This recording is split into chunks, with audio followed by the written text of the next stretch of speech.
Naam, karibu msikilizaji wa Tanganyika FM kupitia Tanganyika TV. Matumaini yangu makubwa kuwa uko mzima wa afya na kwa sasa unaendelea kusikiliza taarifa zetu za habari. Mimi ni Omari Makilele Ozila. Tanganyika FM Radio. Kwa pamoja tukupashe. Na kukaribisha kuweza kusikiliza taarifa zetu za habari za siku ya leo, na katika taarifa zetu hizo tuanzie katika jimbo la Kivu ya Kusini na habari hizi za majonzi.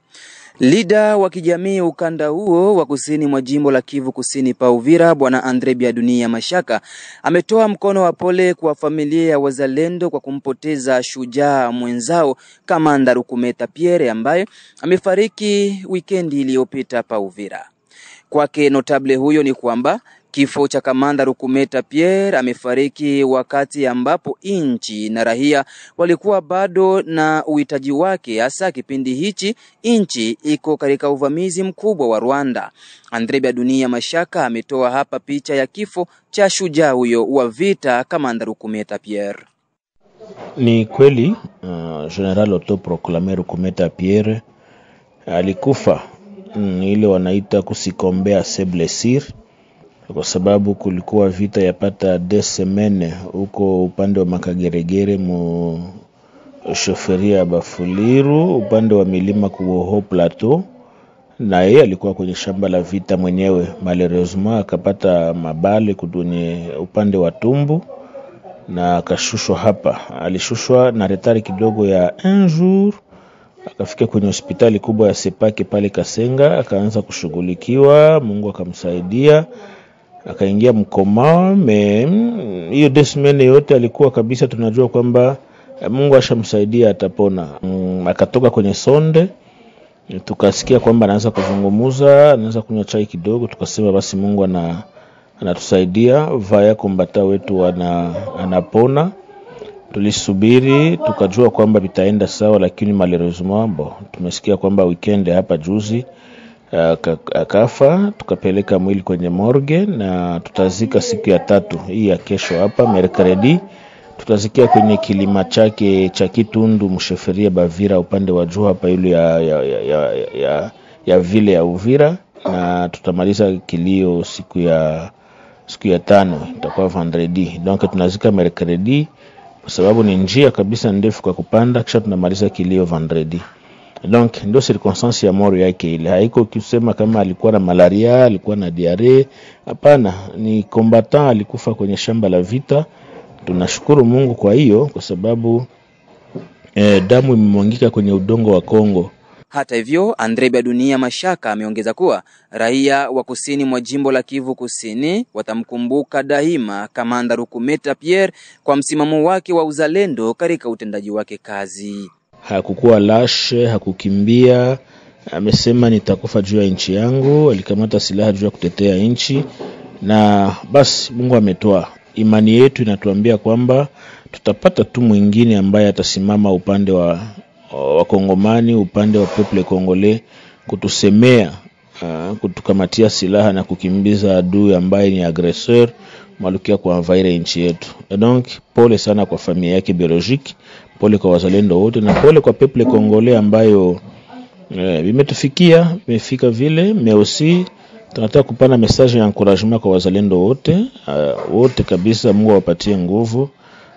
Kombata moja kufa hayasinifie kwamba sote tutie mikono chini, metukue makini, tujue kwamba adui yuko anajipanga na kilio kimeshafika. Jeshi ni jeshi, yote ambayo yamefika. Tusaidiane kuona namna gani tunaweza kufunga front kwenye alikuwa anafunga.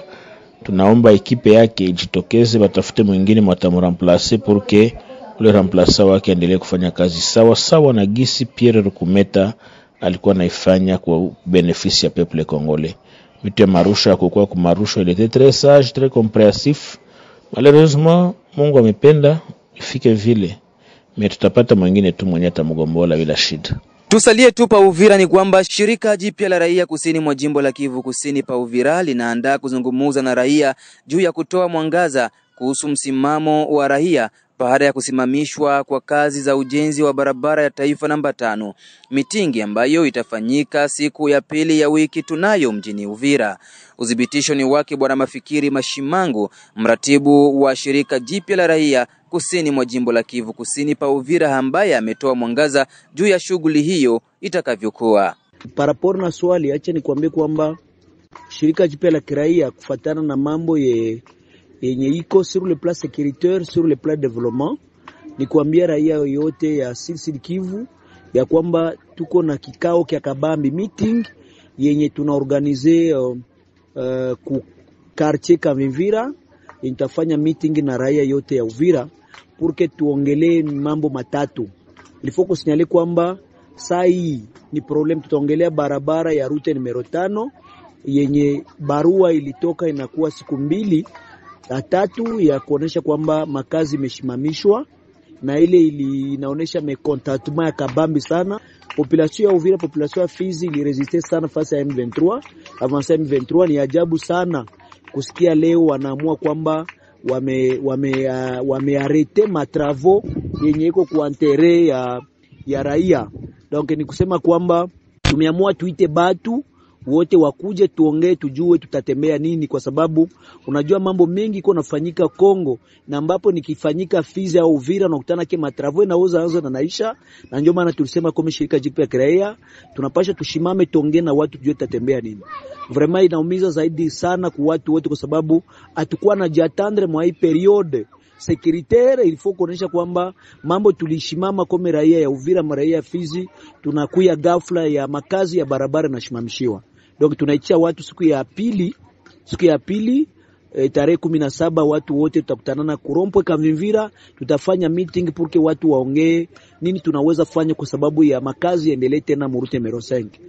Hata hivyo, Mafikiri Mashimango ameongeza kuwa swala la usalama litowekwa kando kwenye mitingi hiyo, kama alivyorejea mara tena Mafikiri Mashimango. Il faut kuonesha kwamba apare makazi kushimama, tutaongelea usi situation securitaire.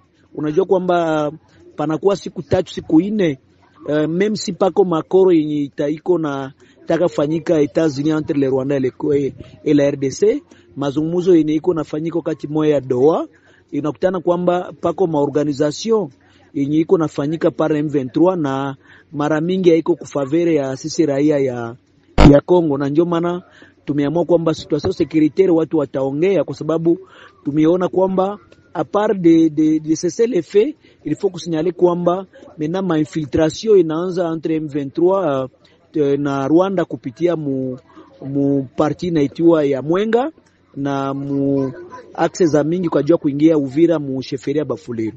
Donc tutaongea ile swala pour que tujue nini ya kufanya kama raia. Na kumalizia swali ya 3 ni par rapport na absence ya ba député provinciaux wenye wanalala Bujumbura, ambapo sasa hivi tumeandika barua inakuwa une semaine et demie yenye wako Burundi, na tuliandika barua kuambia kwamba wanapasha warudie Uvira, warudie Fizi porque wailale kama gisi wengine walala Uvira. Na mwaile ile swali tuongelea ni question ya absence ya bureau ya assemblée provinciale pour que tujue tutatembea nini, kwa sababu bureau ya assemblée paka sai haiko Uvira, alors que tuliandika barua ya kusema kwamba tunapenda bureau ya assemblée provinciale kuinstaller Uvira, tunapenda gisi franga ilikuwa dekese, tunapenda ke residence ya ba députés provinciaux ni wamwa wanaenda kulala Burundi ishe pour l'intérêt ya province ya Sud Kivu, intérêt ya Uvira Fizi. Voilà message na ambia raia yote ya Sud Kivu, plus particulièrement ya Uvira Fizi, kwamba tuko pamoja na tunaendelea kufuata matatizo yote pour que tupate masolution. Nashukuru. Na katika jimbo la Manyema Pakindu ni kwamba wazalendo wauana wao kwa kupigana fimbo katika kijiji cha Bateswai tarafani Kailo huko jimboni Manyema. Mzalendo mmoja alifikia kupoteza maisha kwa kupigwa fimbo. Shirika la raia katika jimbo hilo la Manyema lalahani vikali kitendo hicho cha mauaji wao kwa wazalendo.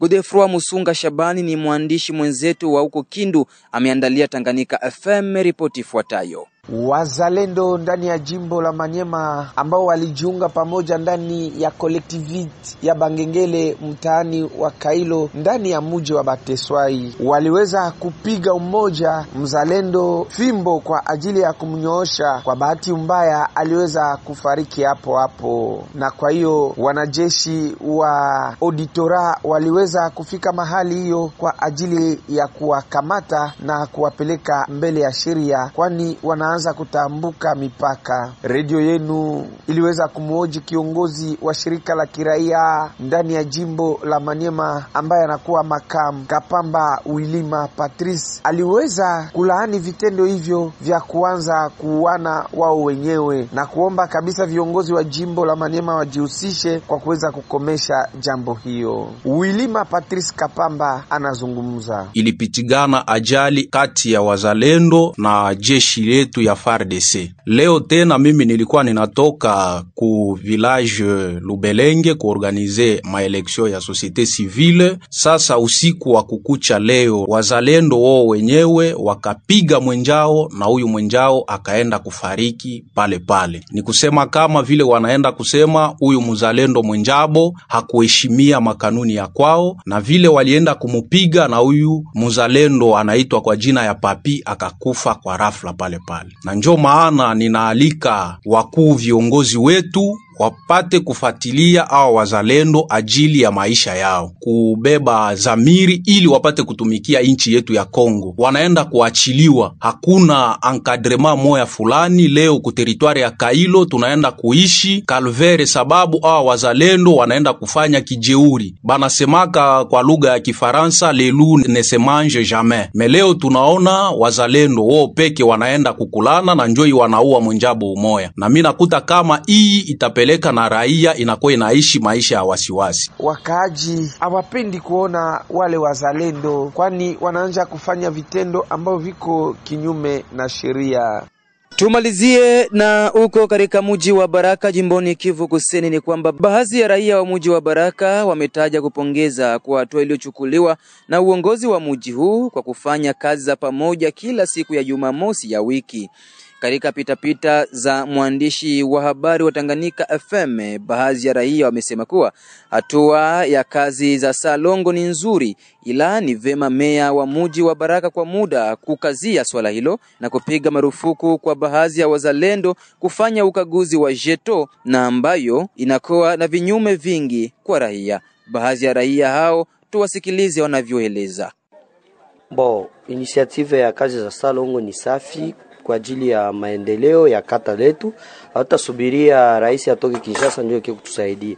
Ila tatizo ni moya, wanaanza kuitumikisha kama vile wenye kutafuta kunyanyasa raia. Unakuwa kuta maisha leo Baraka kila mtu yuko nenda na jangaikia kwa kuangalia kisi ya kuishi. Meju ya kazi ya Salongo wanakuwa wanachana mabariere na kulipisha watu franka kama utatumika unatoa franka. Na kama ukutoa franka banakuzuia kazi zako zote zongefanya ungepashwa tumika kwa ile muda ambao ungetafutie kwa watoto. Ile ndio inasumbua sana, lakini Salongo ni nzuri ikiwa wataheshimisha hali ya mwanadamu na heshima ya mtu. Mie kwangu naipokea kwa furaha sana na shangwe, kwa sababu mji leo ukiangalia fasi yote kwenye watu wako natumika Salongo kweli panapendeza na panafurahisha. Lakini tatizo tu moja tu, kufuatana na serikali inakuwa kama vile inaanza tumikisha watu kimabavu sana. Lakini ukifuata Salongo ni yari ni serikali sensibilize tu raia, ibambie kama inastahili tutumike kwa yari kusudi mwingine yetu iwe sawa. Sasa hayo inakuwa kama vile biashara kwa watu wenye kuwa na nguvu kama vile serikali. Basi inakuwa kama vile hauna jeto bali ukamata ile siku ya posho, hauna jeto unakuwa unanyanyasika sana. Sasa ile njoo tunaanza ona mubaya na tunasieka vile raia tunaanza ikamatia kama vile inakuwa ni biashara. Lakini wangeacha ile biashara, waambie tu raia kwa amani na usalama watumike Salongo kama vile ipasavyo,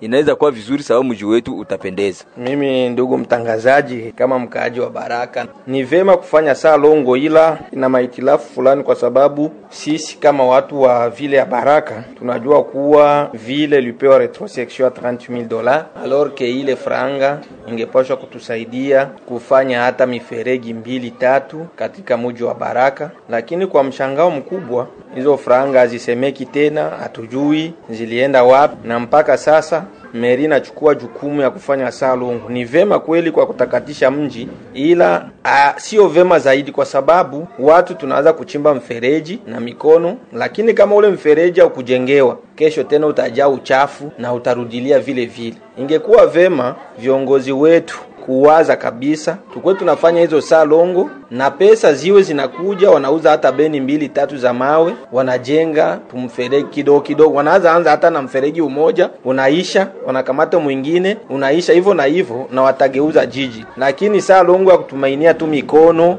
na wanapana majeto juu ya kuanza kutrakase raia, wanatuma ba polisi wanaanza funga raia, inakuwa sawa trakaseri, alors que ile haiko vi mzuri ku population. Fanya salongo ni vema, lakini ionekane kweli hii ni salongo ya kweli, na hiyo lete isoutenir. Kuisoutenir ni kusema nini? Ile kuuza mabeni juu humu tuko na magari mingi, ukiambia gari 3-4 isombe mawe haiwezi kosa kusomba. Poro iko pale, tunajua simenti inatoka Tanzania.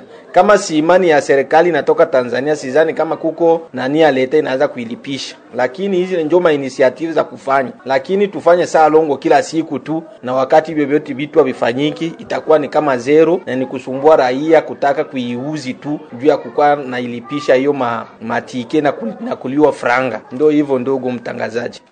Msikilizaji wa Tanganyika FM kupitia Tanganyika TV, ni hapo ndipo natamatisha taarifa zetu za habari za siku ya leo. Mimi ni Omari Makelele Ozil. Tanganyika FM Radio. Kwa pamoja tukupashe.